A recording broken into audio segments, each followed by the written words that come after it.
hobby farms. That is what so many of you are looking for. So today we're up in Calhoun on a hobby farm that's 7.5 acres. As we take a tour of this property, we're going to go from out here in the front, out to the back, the barns, the pond, and all through the inside of the house. So I'm going to put my shovel down and let's get going.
Now we do have a row of different fruit trees. I wish I could tell you exactly what they are, but that's above my pay grade.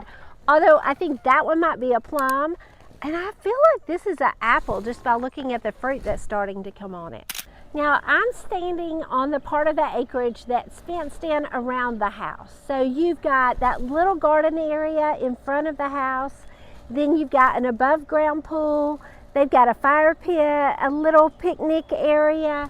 And this is kind of the area they keep all the chickens in. The chickens are running in this area. I don't know. It feels like to me it's on about 1/2 to 3/4 of an acre where it's fenced in. And then over this way is where the majority of the property is. So let's go out there and have some fun.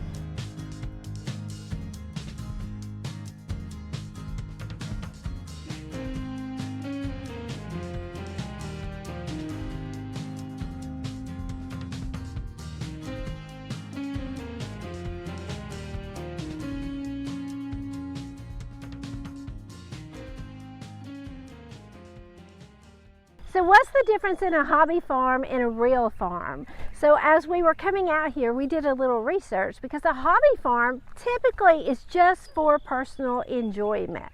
You're not trying to make a huge income. You might sell some eggs, you might do some vegetables and things like that, but really a hobby farm is all about giving you that feeling of being a farmer.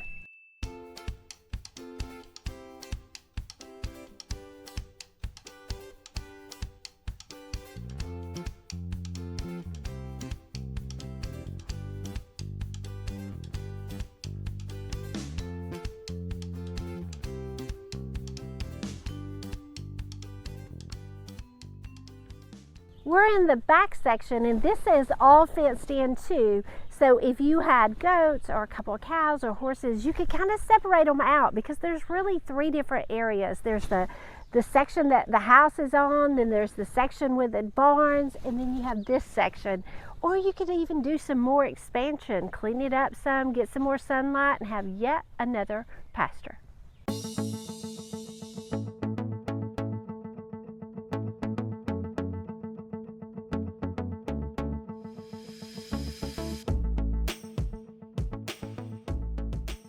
So if you're wanting to do a hobby farm, what all does this property already have? Well, we've got the barn, we have another storage area, we have a pond, it's already fenced in, you've got these chicken coops, these areas that are made for animals. So if this is something that you're wanting to be able to get started quickly in, you definitely can, because like the land here is already primarily cleared, so you're not going to have to cut down trees and all that kind of stuff. Let's keep looking.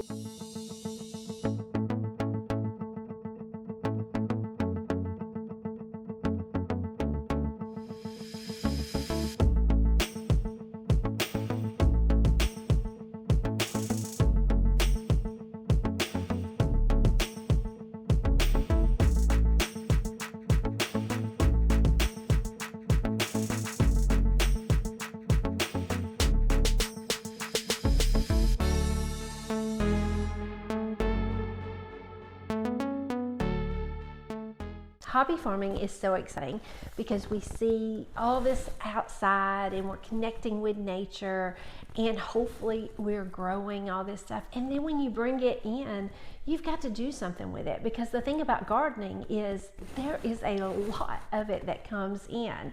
And whenever me and Chad first got married, we both were raised on acreage where our families both had gardens, so we had always had to work in them a little bit. He did more than I did, but we had some basic understanding of it. But then whenever it came time to really start doing it ourselves, this was one of the first books I ever bought on canning, because sometimes you just don't want to get advice from your parents all the time. And I've had it forever. You know it's a good book when the inside pages look like this. And I've got notes about canning squash and okra and all that kind of stuff. And I find that hobby farms are more in demand now than they were a few years ago. And I think it's because as the world gets more stressed, we kind of want to get back to nature. We want to get back to being outside and growing our own food, even if it's just a little bit and for fun. Salsa is great to make. It's simple. There's so many of the things that we could buy all the time that we could actually do ourselves.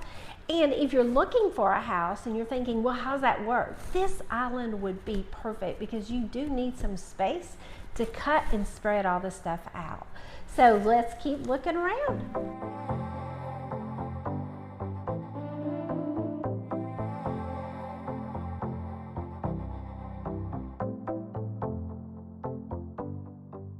Now, while we want to be outside and we're having so much fun playing in the dirt and playing with the animals, let's be honest.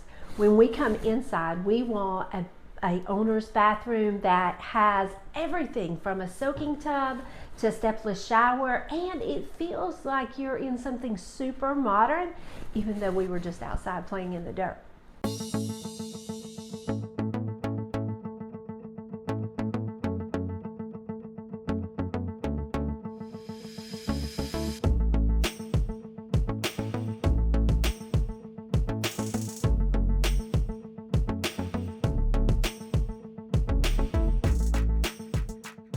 Now, if seeing the overview of this property and this house has made you want to come take a tour, we are ready to show it to you.